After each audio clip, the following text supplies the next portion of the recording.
Welcome all my dear students to your own YouTube channel, that is Abhishek's Biology. Here we learn all the concepts of science in a very realistic manner, dealing all the complex concepts with our day-to-day lives.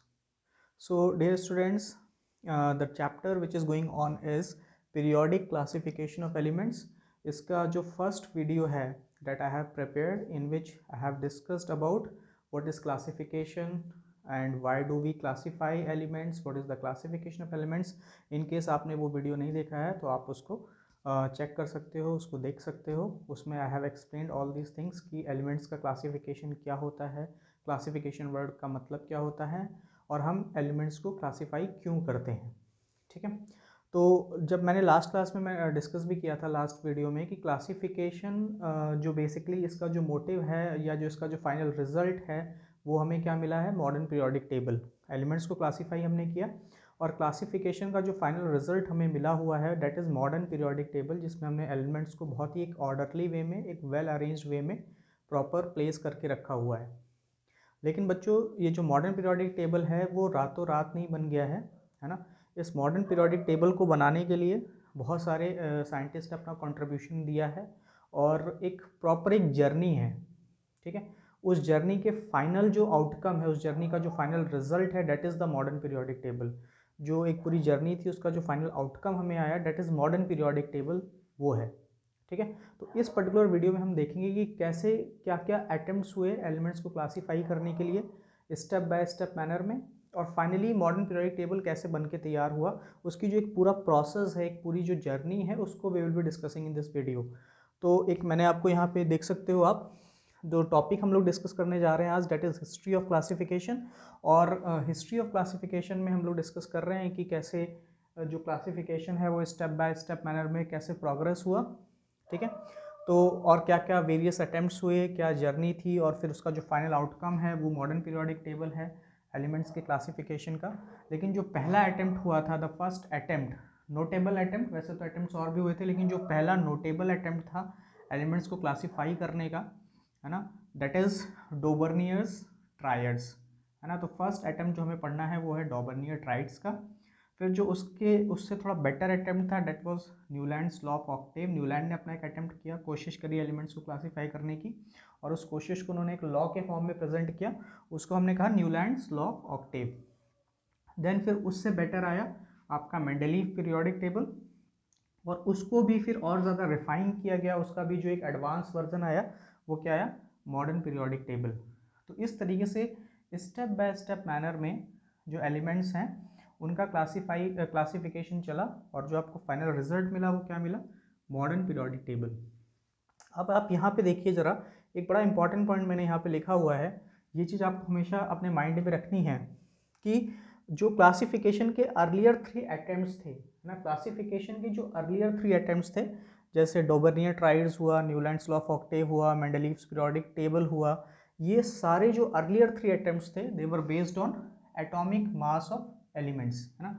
यहाँ पे elements को कहीं ना कहीं आपको पता होगा कि भाई एलिमेंट की जो दो बेसिक प्रॉपर्टी होती है, एक तो एटॉमिक नंबर होता है और एक एटॉमिक मास होता है ना. Every element is made up of atoms, और एटम्स का एटॉमिक मास हो सकता है और एटॉमिक नंबर हो सकता है. तो अर्लियर जो 3 अटेम्प्ट्स थे एलिमेंट्स को क्लासीफाई करने की, जो 3 कोशिशें थी, उनमें जो फोकस रखा गया या जो क्राइटेरिया रखा गया, उस पर जो पूरा फोकस ऑफ अटेंशन था वो किस पे था, एलिमेंट्स के एटॉमिक मास पे था. ठीक है, उनके एटम्स के मास पे था. एटॉमिक मास को बेसिस बना के कहीं ना कहीं एलिमेंट्स को क्लासीफाई किया जा रहा था. जैसे जैसे हम आगे बढ़ेंगे आप ये भी जानोगे कि यही एक बेसिक भूल हम कर रहे थे. हम क्या साइंटिस्ट कर रहे थे, है ना. तो जो साइंटिस्ट थे वो यहीं पे कहीं ना कहीं मिस्टेक कर रहे थे. वो एलिमेंट्स को क्लासीफाई करने का जो क्राइटेरिया लेके चल रहे थे वो एटॉमिक मास लेके चल रहे थे, और शायद इसी वजह से वो कहीं ना कहीं फेल हो रहे थे. ठीक है, फिर आप देखोगे कि मेंडलीव पीरियोडिक टेबल के बाद, है ना, एक मूजले नाम के साइंटिस्ट हैं, और उन्होंने अपना एक है ना, अपना एक पीरियोडिक लॉ दिया. और जब उन्होंने पीरियोडिक लॉ दिया, है ना, तो वो कहीं ना कहीं उनका जो पीरियोडिक लॉ है वो मॉडर्न पीरियोडिक टेबल की डिस्कवरी के लिए कहीं ना कहीं मील का पत्थर साबित हुआ, है ना, एक ब्रेक थ्रू साबित हुआ. उन्होंने कहा, है ना, मूजले पीरियोडिक लॉ दिया और उन्होंने कहा कि the properties of elements are periodic function of their atomic number, है ना, मतलब कहीं ना कहीं जो एलिमेंट्स की प्रॉपर्टीज़ होती हैं, केमिकल प्रॉपर्टीज़ होती हैं, वो एटॉमिक मास पे ना डिपेंड करके एलिमेंट्स के एटॉमिक नंबर पे डिपेंड करती हैं। ठीक है, तो आप देख सकते हो कि जैसे उन्होंने अपना ये पीरियोडिक लॉ दिया, ठीक है, उसको कंसिडर करके बहुत सारे साइंटिस्ट ने फिर मॉडर्न पीरियोडिक लॉ उसी पे बेस्ड, मॉडर्न पीरियोडिक लॉ पे based modern periodic table develop किया। और जैसे ही हमारा फोकस एटॉमिक मास से एटॉमिक नंबर पर शिफ्ट हुआ, चीज़ें काफ़ी आसान हो गई, है ना, और एक हमें एक ऑर्गेनाइज्ड एक पीरियोडिक टेबल मिलके तैयार हो गया।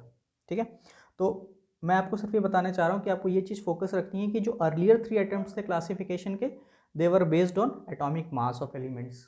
ठीक है, और ये जो आपका जो कहीं ना कहीं जो मॉडर्न पीरियोडिक टेबल है वो आपका किस पे बेस्ड है, मोज़ले पीरियोडिक लॉ पे।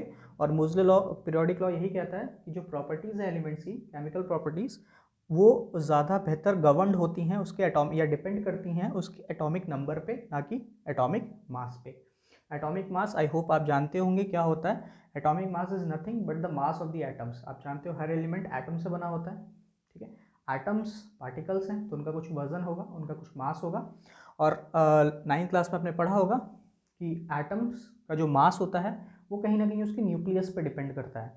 ठीक है, और आप ये भी जानते होंगे कि nucleus is made up of 2 सब एटॉमिक पार्टिकल्स। किससे बना होता है न्यूक्लियस? प्रोटॉन्स पे डिपेंड बना होता है और न्यूट्रॉन्स पे डिपेंड करता है। ठीक है, बना होता है। तो कहीं ना कहीं एटम का जो मास है वो किस पे डिपेंड करता है? Mass of nucleus. और न्यूक्लियस किससे बना होता है? प्रोटॉन्स और न्यूट्रॉन से। तो कहीं ना कहीं एटम का जो मास होता है या मास ऑफ न्यूक्लियस होता है वो प्रोटॉन और न्यूट्रॉन के नंबर पे डिपेंड करता है। इसीलिए जो एटम का मास होता है वो भी नंबर ऑफ प्रोटॉन और नंबर ऑफ न्यूट्रॉन के सम पे डिपेंड करता है। ठीक है, तो एटॉमिक मास कहीं ना कहीं न्यूक्लियस की बात करता है। जब भी आप एटॉमिक मास की बात कर रहे हो, कहीं ना कहीं आप एटम के मास को लेकर चल रहे हो, और जब मास को लेकर चल रहे हो तो कहीं ना कहीं आप उसके न्यूक्लियस की बात कर रहे हो। और न्यूक्लियस में कौन कौन से पार्टिकल्स होते हैं? प्रोटॉन्स और न्यूट्रॉन्स। ठीक है, जैसे ही आपका फोकस शिफ्ट होता है एटॉमिक नंबर पे, ठीक है, एटॉमिक नंबर आप जानते हो क्या होता है? नंबर ऑफ प्रोटॉन्स होते हैं। और कहीं ना कहीं आप कह सकते हो कि जितने नंबर ऑफ प्रोटॉन्स होते हैं, अगर कोई एटम न्यूट्रल है तो उसके अंदर इलेक्ट्रॉन्स भी उतने होते हैं। तो कहीं ना कहीं जैसे ही आप एटॉमिक नंबर की बात करने लगते हो, कहीं ना कहीं आप सीधे सीधे बात जोड़ने लगते हो नंबर ऑफ इलेक्ट्रॉन्स से। यहाँ पे आपका फोकस शिफ्ट हो जाता है इलेक्ट्रॉन्स पे। ठीक है, तो मॉडर्न पीरियोडिक टेबल जो है वो आपका एटॉमिक नंबर पे बेस्ड है। ये बात आपको समझनी चाहिए। ठीक है, ये जो समझने वाली बात है वो ये है। तो ये है बेसिकली कैसे कैसे स्टेप बाय स्टेप मैनर में आपका क्लासिफिकेशन प्रोसीड किया है। सबसे पहले डॉबर्नियर ने अपने ट्राइड्स दिए, है ना, सबसे आप कह सकते हो प्रिमिटिव अटेम्प्ट था, सबसे पहला अटेम्प्ट था, सबसे पहली कोशिश थी, है ना। बहुत आप कह सकते हो सबसे पुराना वर्जन था, उसको और इम्प्रूव किया। जैसे मोबाइल्स के version day by day improve होते रहते हैं, है ना, एंड्रॉयड के version day by day improve होते हैं। तो वैसे ही आप कह सकते हो डॉबर्नियर ट्राइड्स उससे बेटर थोड़ा सा हुआ, न्यूलैंड लॉ ऑफ ऑक्टेव इसको, और उससे और बेटर जो हुआ वो मेंडलीव्स पीरियोडिक टेबल। और आज की डेट में एलिमेंट की क्लासिफिकेशन का जो बेस्ट वर्जन हमारे पास अवेलेबल है वो क्या है? Modern periodic table. तो आई होप ये बात आपको क्लियर हुई होगी। अब नेक्स्ट वीडियो में हम लोग फर्स्ट लेके चलेंगे डॉबर्नियर ट्राइड्स को डिस्कस करेंगे। तो ये तो बात हुई कि कैसे एलिमेंट्स का क्लासिफिकेशन प्रोसीड हुआ। अब नेक्स्ट वीडियो में हम फर्स्ट अटेम्प्ट को उठाएंगे, that is डॉबर्नियर triads. I hope आपको समझ में आई होंगी बातें। अगर बच्चों आपको बातें समझ में आई हैं तो वीडियो को लाइक करिए, शेयर करिए। ठीक है, शेयर करना बहुत ज़रूरी है, और लोग भी जानें। अगर आपको समझ में आया तो और लोग भी बेनिफिट हों तो प्लीज़ उसको शेयर करिए। ठीक है, और चैनल को सब्सक्राइब करिए। ठीक है, और बेल आइकन दबाइए so that you get the notifications and all. Thank you for watching. Have a nice day, take care, bye bye.